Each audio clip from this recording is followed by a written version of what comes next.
So today I want to talk about the difference between being an employee versus being a small business owner. So let's start by talking about what happens when you're an employee in the labor market of your specialization. So the prices are different in different markets, but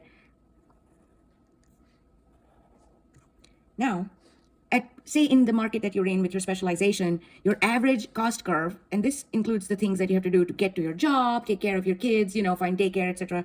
Say that the average cost of your hour needs to be considered, and the wage or the rate or the price that you're paid by the market is a steady $80 an hour. And you might be paid in a salary form, but that's probably what it translates into. Again, these numbers are made up. They're not consistent for everybody. The quantity that you work or the hours that you're available are determined here. And most people tend to work at their lowest average cost, and that usually is at this 40-hour mark. And like I said, the lowest cost here is, say, $20. All right. So I know I'm shaking the Post-it today, but there's a reason for that.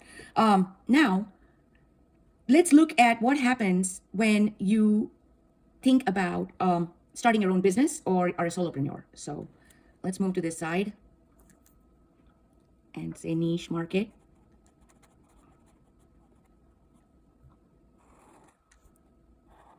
When you have your niche market, you create or basically find where the demand for your product is, and you focus mostly on your supply curve, which, believe it or not, is your marginal cost curve. So instead of the average cost curve, we take into account the marginal cost curve. It looks like this. Then we look at the market demand. If it's a pretty exclusive product, then the market demand is not going to be highly elastic, but it tends to be on the elastic side.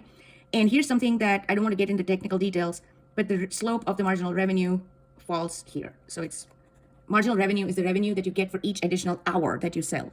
Okay. And it's, in terms of looking at the picture, it's half the point of the demand, but in reality, the slope is considered to be twice as sharp as the demand curve is. Again, like I said, this would be 20. And this, if you've worked all the time, would be 40. But now, economics and the principle of maximization, again, based on calculus, we're not going to jump into it, is that you want to produce at the point where your MR and MC are the same. So if you look in this graph, it's somewhere here. So if MR is equal to MC, let's say it's 25 hours of work. But look at the demand. You can charge a higher price. Let's say you can charge $120 just because of the shape of the demand curve. And so that's basically what you're going to charge.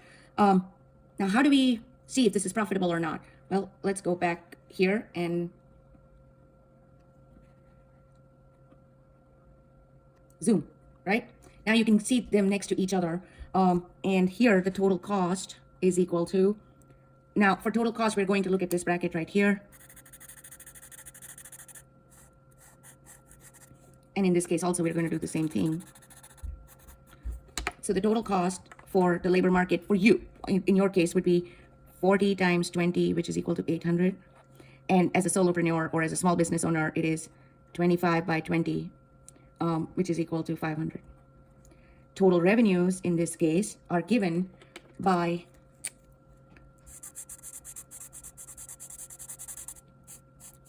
this whole square, but I don't want to color back over the costs, right? Similarly, in this case,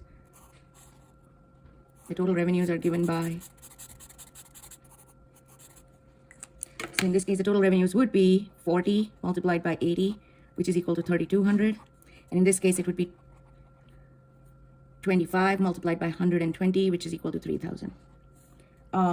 And therefore, the profit here, or the net gain is the way to think about it, is actually this pink shaded area on top of the costs, because it is the difference between total revenue minus total costs, which is equal to 3,200 minus 800, or 2,400.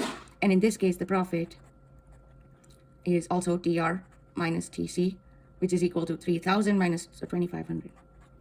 Now, you might wonder that in this example, there's only a $100 difference between the two. But you have to remember that in this case, as a solopreneur, you're not maximizing your working hours. So those extra working hours would be used for a lot of other things. And actually, a lot of work from home people are finding that instead of spending the 40 hours in office, some kind of a split like this makes them better off. It's a discussion for another day, but I hope you enjoyed this. Thank you.